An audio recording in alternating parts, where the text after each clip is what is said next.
আসসালামু আলাইকুম, কেমন আছেন সবাই? তো আজ আমি আবারও চলে এসেছি আপনাদের সামনে নতুন একটি ভিডিও নিয়ে। তো আজ আমি এখানে এঁকে দেখাবো, একটি পাত্র এঁকে দেব প্রথমে। তো এখানে প্রথমে এভাবে করে একটি পাত্র এঁকে দিচ্ছি। তো পাত্রের মাঝখানে কিছু পানি দিয়ে দেব। তো এখানে একটি কল এঁকে দিয়েছি। তো এভাবে করে আমি একটি কল এঁকে দিচ্ছি। তো দেওয়ার পরে এখন আমি এখান থেকে কল দিয়ে পানি পড়তেছে, তো সেটা বোঝানোর জন্য এভাবে করে এঁকে দিচ্ছি। তো এভাবে দেওয়ার পরে এখন নিচের অংশে কিছু পাথর এঁকে দেব এভাবে করে আরও কিছু পাথরের পাশে এঁকে দেব। তো এখানে একটি পাখি এঁকে দেব। তো পাখির ঠোঁট এঁকে দিচ্ছি, এখন পাখির চোখ এঁকে দিয়েছি। তো এখন একটি গাছ এঁকে দেব এখানে।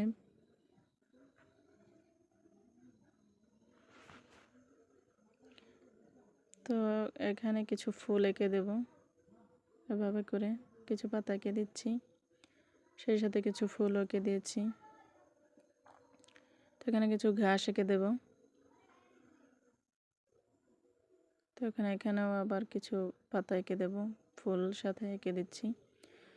তো আশা করি বন্ধুরা সকলে বুঝতে পারছেন। তো এখন আমি পাত্রের মাঝখানটাতে একটু ডার্ক করে দেব। তো আশা করি বন্ধুরা বুঝতে পারছেন। তো আমার ভিডিওটা কেমন লাগলো অবশ্যই কমেন্ট করে জানাবেন। যদি ভালো লেগে থাকে তাহলে লাইক করবেন, কমেন্ট করবেন এবং শেয়ার করতে ভুলবেন না। তো এভাবে করে আমি মাঝখানটাতে একটু দিয়ে দিচ্ছি হালকা ডার্ক করে। তো এখন এই পাইপটাকে একটু ডার্ক করে দেব দুপাশ থেকে, এভাবে করে এঁকে দিচ্ছি। তো আপনারা যারা আঁকতে ইচ্ছুক তারা দেখে এঁকে নিতে পারেন।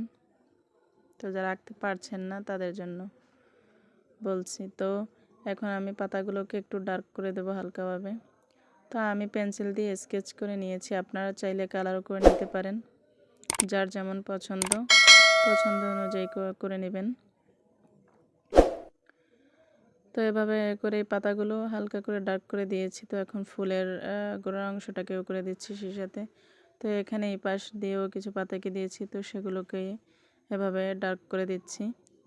তো দেওয়ার পরে এখন নিচে যে পাথরগুলো দিয়ে দিয়েছি, তো সেই পাথরগুলোকেও হালকাভাবে একটু ডার্ক করে দিচ্ছি। তো এভাবে করে দিয়ে দিচ্ছি। তো আমি আমার ইচ্ছে মতো করে নিচ্ছি, আপনারা আপনাদের ইচ্ছে মতো করে নেবেন। পাত্রের নিচের অংশটা একটু ডার্ক করে দিচ্ছি।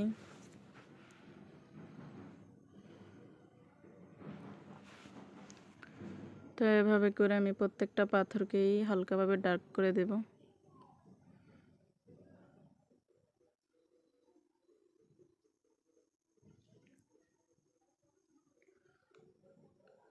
তো দেওয়ার পরে এখন আমি পাত্রটার পেছনের অংশে আবার কিছু ফুল এঁকে দেব এবং পাতাও এঁকে দেব সেই সাথে।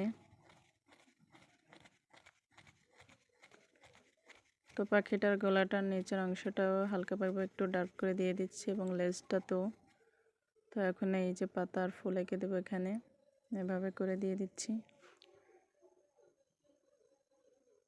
তো আশা করি সকলেই বুঝতে পারছেন। তো নেক্সট ভিডিও দেখার আমন্ত্রণ রইল। আজ এ পর্যন্তই।